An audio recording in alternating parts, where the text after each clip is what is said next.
Hi, I'm Dom Kirby. Today we're going to show you how Microsoft Teams can enable your clients to work from home while still remaining collaborative. Here we're inside Megan's Windows 10 device at Contoso. Megan's used to using Outlook to communicate inside and outside the organization day to day. However, in response to a need to work from home, we've deployed Teams for Contoso. Megan has the Teams app open, and in this screen she can communicate with Alex using a direct message. Alex will get notified immediately that he's received a new message. Depending on the nature of the discussion, they may choose to start a call by clicking here, start a video conference by clicking here, or even share screens and collaborate live on the Contoso NextGen document they're working on. You can see that Megan has multiple chats going and can even start a group chat if she desires by adding someone to the existing chat. Here we'll add Alex to talk with Isaiah and Megan about the project. When Megan is finished communicating in private messages, she can move to the heart of Teams, which is the Teams section here on the left. Teams are broken up into critical sections that you'll need to know.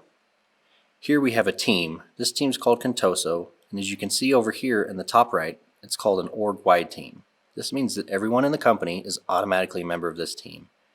From here, I can start a conversation that everyone in the company will be able to see, and anyone in the company will be able to reply to. I can also take advantage of some of the more fun features of Teams, and we can share GIFs with each other.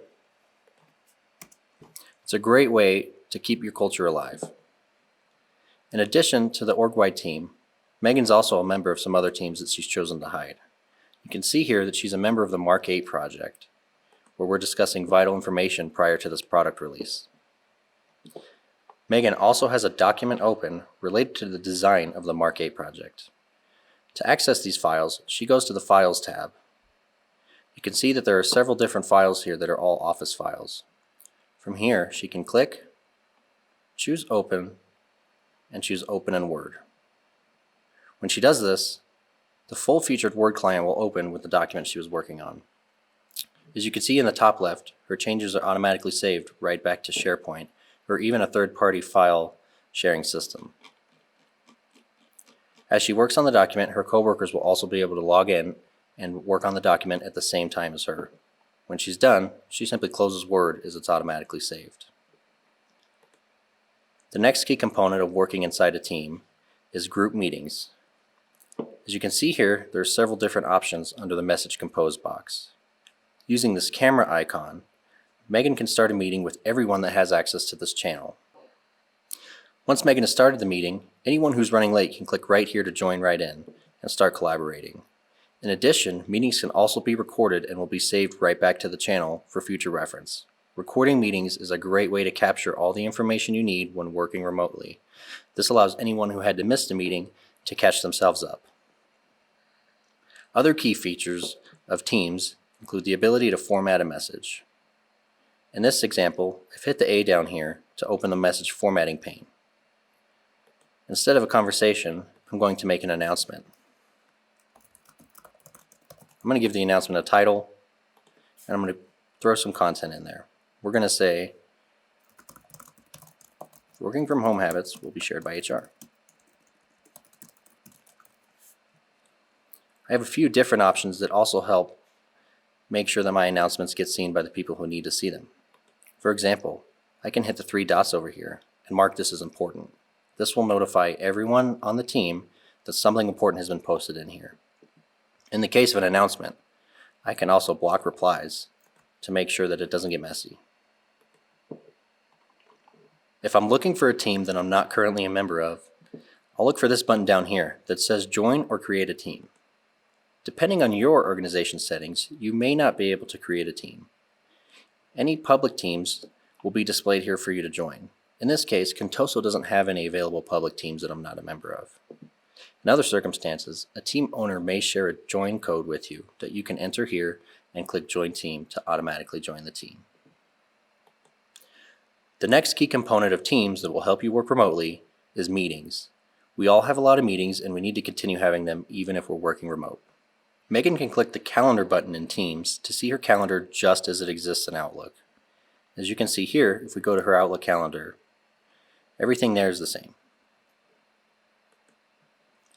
From here, I can see if any of my meetings are online meetings. Right now it doesn't look like Megan has any meetings, so I'll go ahead and schedule one by hitting the New Meeting button here. Similar to an Outlook meeting, I'll need to give it a title, add some attendees. Let's invite Isaiah. I'm going to need to give it a date and time. We'll leave this as an evening meeting for now. We can still specify repetition. We can tag this meeting to a channel, which means that everyone in the channel will automatically be able to join the meeting. And I can type some details about what we're going to talk about. From there, I can hit send. Isaiah is going to receive an Outlook calendar invite just like he always has. The difference is that when either Megan, Isaiah, or any other meeting member look at their calendar in Teams, they can click on this meeting, and they're presented with a big purple join button.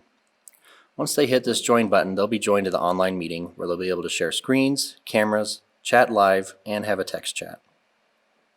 In addition, there are features that can be added by your administrator to include whiteboarding, third-party apps, and integrations with other meeting platforms if needed. Once Megan has finished up her meeting, she can go to the activities section in Teams to get caught up. Think of the activity like your social media feed. It's going to condense information across all of Teams and everything you're tied to and put it in one spot. For example, you can see Adele replied to one of Megan's earlier messages in the sales and marketing team and the monthly reports channel. You can also see Pradeep reacted to some of her messages, and several other things have happened since she's been away, such as app mentions that she should probably check on. The activities section is a great way to check the pulse of your team when you've been away for a while. Similar to in the office, we like to joke around and have fun with each other. Teams enables that capability through a number of online communication methods. It's important to maintain your culture when you're working remotely and not seeing each other quite as much. As you can see down here in this toolbar, there are several different options to include stickers, a huge library of GIFs, and emoji. These tools provide important ways to share what you're really thinking and to have fun while communicating with each other. For example, we'll put in a fun GIF and share it just like that. Unlike when you're communicating face-to-face, when you're communicating online, your coworkers can't see how you're reacting to things. That's why GIFs, emojis, and other fun tools become a great way to communicate with each other when you don't see each other.